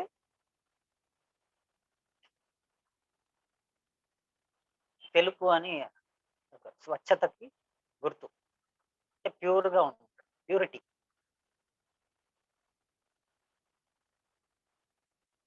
స్వచ్ఛత, ప్యూరిటీ, నిర్మలత్వం.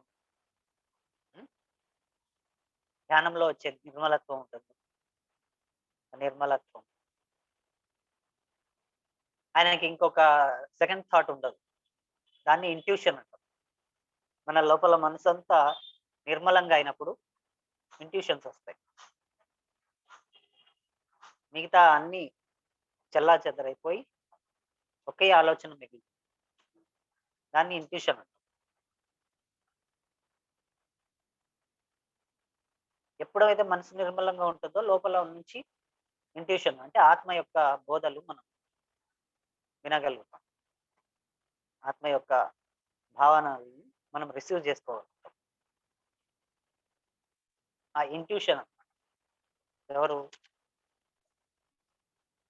అర్జునుడు. ఆత్మావబోధకి, హృదయానికి ప్రతీక అర్జునుడు. తర్వాత ముగ్గురు పిల్లలు వచ్చి బానే ఉంది. అయితే ఇద్దరు భార్యలు కదా, అసలు పిల్లలే లేరు అనుకున్నప్పుడు ఈమెకి ఒకరు కాదు, ఇద్దరు కాదు, ముగ్గురు వచ్చింది. పిల్లలు లేరు అనుకున్నప్పుడు ఊరికేనే ఉన్నారు. ముగ్గురు వచ్చేసరికి ఒక భార్యకి ఏమో ముగ్గురు వచ్చింది, ఒకరికి ఏం లేకపోతే మళ్ళీ వచ్చింది. ఆమె బాధపడుతుంది. ఆమె బాధపడుతుంటే మళ్ళీ కుంతియే అర్థం చేసుకొని భర్తకు చెప్తాను, ఈసారి మాధురికి మాధురికి సంతానాన్ని ఇప్పిద్దాము. ఆమెకు కూడా సంతానం లేకపోతే అప్పుడు ఒక లోటుగా ఫీల్ అయ్యేవాళ్ళు. కావాలి కదా. సో ఆమెకు మనకు ఆల్రెడీ ముగ్గురు ఉన్నారు కదా, ఆమెకు ఇద్దాం ఈసారి. ఆమెకు మంత్రోపదేశం చేసి ఆమెతో చేయిస్తాం. ఈసారి ఎవరు అంటే అంతా హీలింగ్ చేయగలిగిన వాళ్ళు, మనసు గాయాలని, శరీరక గాయాలు హీలింగ్ చేసే వాళ్ళని, ఆ? గాయాలని మాన్పే కలిగిన శక్తి ఉన్న వాళ్ళని అది ఎవరు అంటే అశ్విని దేవతల్ని పిలుస్తారు. అశ్విని దేవత వాళ్ళు ఆయుర్వేదిక్ జ్ఞానం ఉంటుంది వాళ్ళ దగ్గర. హీలింగ్ దేవతలు అన్నమాట. సో వారి ద్వారా కవలలు వస్తాయి. ఓకే, కవలల నకుల సహదేవ్.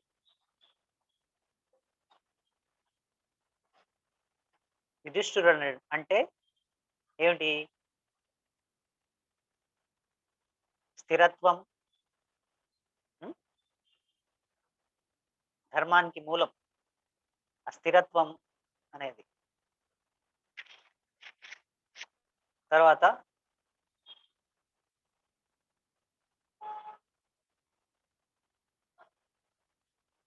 భీముడు అంటే ప్రాణశక్తి. ఉం? అర్జునుడు అంటే మూడవ కన్ను లేకపోతే ఇంట్యూషన్, జ్ఞానం. తర్వాత నకుల సహదేవులు అంటే మనస్సు బుద్ధి, మనస్సు బుద్ధి.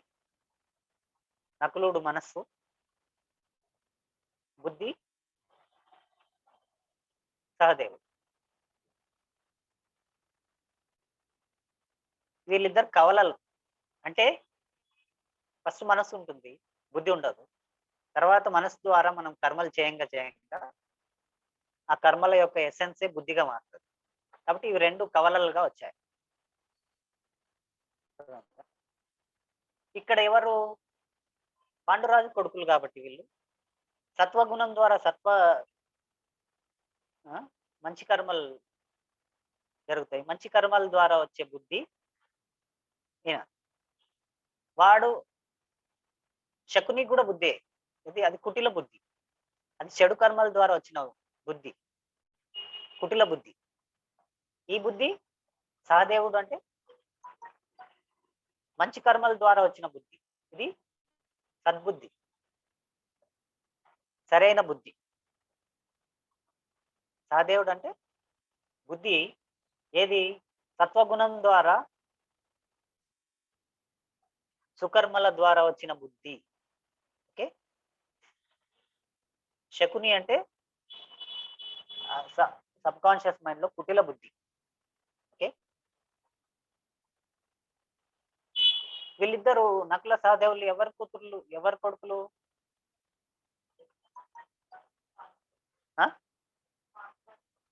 పాండురాజుకి ఇంకా ఎవరికి?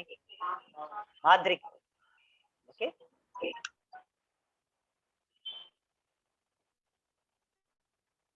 కొడుకు అంటే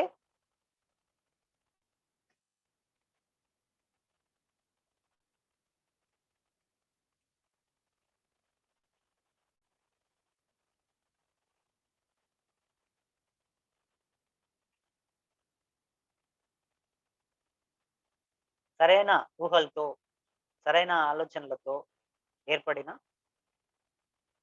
బుద్ధి, మనస్సు. సరైన ఊహలు, సరైన ఆలోచనలతో ఏర్పడిన మనస్సు, బుద్ధి నకుల సహదేవుడు.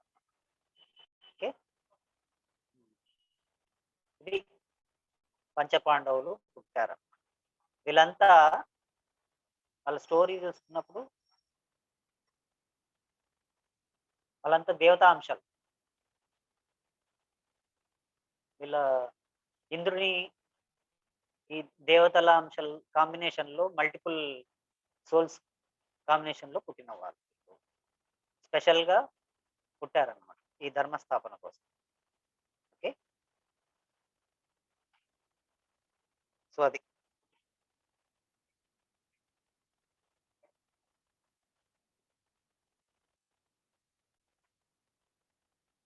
ఒక 6 నిమిషాలు ఉంది 7కి. మనం ఇక్కడ ఆపేద్దామా? పాండవుల వరకు అయిపోయింది. పాండవులు పుట్టిన నెక్స్ట్ చూసుకుందాం. ఓకే, దుర్యోధనుడు కూడా అక్కడ పుట్టాడు. దుర్యోధనుడు అంటే గతం యొక్క కుకర్మల నుంచి వచ్చిన అహంకారం. దుర్యోధనుడు అంటే ఎవరు? గతం నుంచి వచ్చిన అహంకారం. అహంకారానికి ఆయన ప్రతీక. ఓకే, గతము నుంచి ప్లస్ అజ్ఞానం నుంచి. అజ్ఞానం ఎవరు? వాళ్ళ డాడీ. వాళ్ళ డాడీ అజ్ఞానం కదా, అంధుడు, అజ్ఞానం. సో అది అజ్ఞానం నుంచి అహంకారం వస్తుంది. జ్ఞానం ఉందంటే అహంకారం ఉండదు. ఎవరికైనా అహంకారం ఉంది అంటే దాని అర్థం వారు అజ్ఞానులు అని.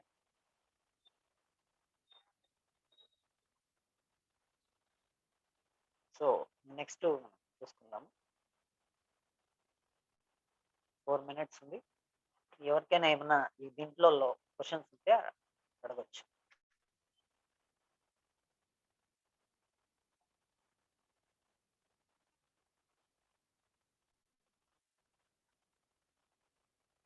ఎవరైనా ఏమైనా క్వశ్చన్స్?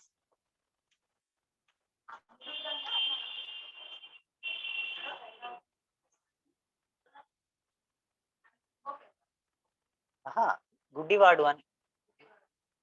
అంధుడు అంటే గుడ్డివాడు.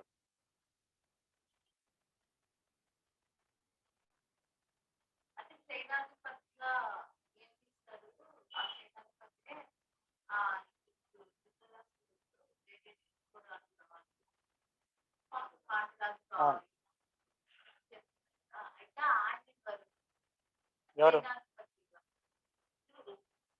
సేనాధిపతిగా ఫస్ట్ పాండురాజు ఉన్నాడు. ఉన్నాడు అంటే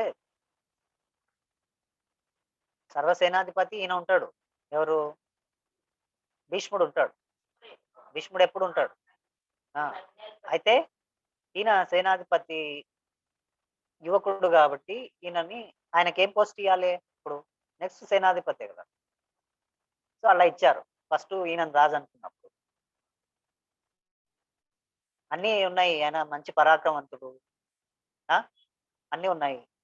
మరి ఆయనకి ఏమన్నా పోస్ట్ ఇవ్వాల్సిందే కదా. సో ఆయనకి నెక్స్ట్ పోస్ట్ ఏంటి? మంత్రి ఆల్రెడీ ఈయన ఉన్నాడు, విదురుడు ఉన్నాడు. విదురుడికి అర్హుడు దానికి.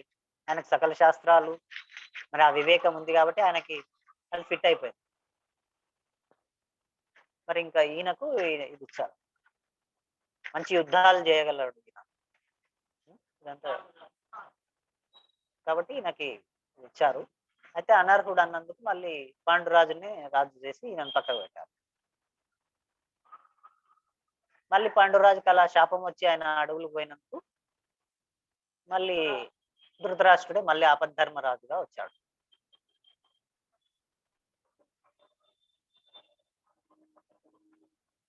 ఇప్పుడు నెక్స్ట్ అంటే ఆపద్ధర్మం అంటే నెక్స్ట్ సరైన రాజు, అన్ని అర్హతలు ఉన్న రాజు వచ్చేంత వరకు ఈయన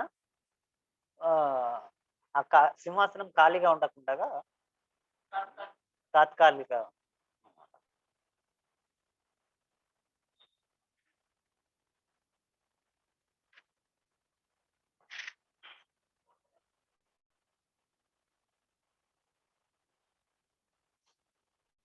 సో శ్రీకాంత్,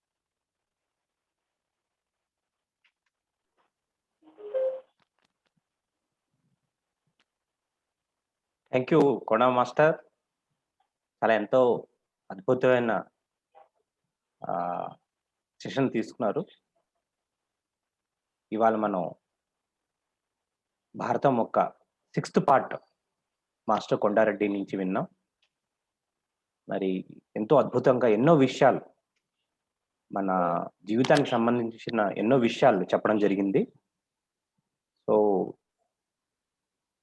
మనం మహాభారతం యాక్చువల్గా తెలుసు, కానీ ఆధ్యాత్మికంగా ఎలా లింక్ చేసుకోవాలి అన్న అంశం పైన మళ్ళీ కొంచెం డెప్త్లో వెళ్ళి మరి ఎంతో రీసెర్చ్ చేసి మరి మాస్టర్ కొండారెడ్డి మనందరికీ చెప్పడం జరిగింది.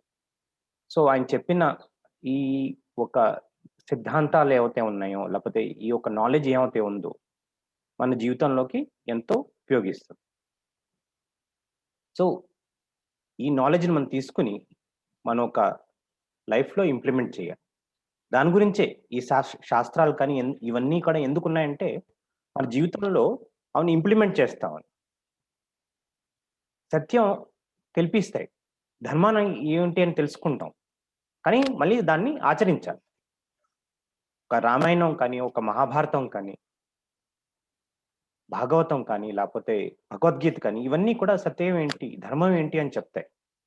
అవన్నీ ఫస్ట్ తెలుసుకోవాలి, దాన్ని మళ్ళీ ఆచరించాలి. అలా చేసినప్పుడే మనం వాటికి కరెక్ట్ న్యాయం చేసిన వాళ్ళం అవుతాం. సో కొండారెడ్డి మాస్టర్ ఎంతో అద్భుతమైన క్లాస్ చెప్పారు. సో ఒకసారి గట్టిగా తప్పట్లు కొట్టుకుందాం మాస్టర్ కొండారెడ్డికి. సో అసలు అతను చెప్పడం ఆపేస్తుంటే కనుక అబ్బా మళ్ళీ నెక్స్ట్ వీక్ దాకా ఆగాల అనేసి ఇక్కడ ఉందన్నమాట. అని తొందరగా అయిపోతే బాగుండేది కదా అని ఇక్కడ అంటోంది. కానీ మనం ఒక పద్ధతిగా ఒక వారానికి ఒకసారి క్లాస్ కింద వెళ్తున్నాం కాబట్టి, సో మళ్ళీ నెక్స్ట్ వారం మనం 7th భాగం భారతం యొక్క 7th పార్ట్ మనం మళ్ళీ విందాం. సో అప్పటి వరకు సెలవు. నమస్తే. ఓకే మాస్టర్, నమస్తే. Thank you very much.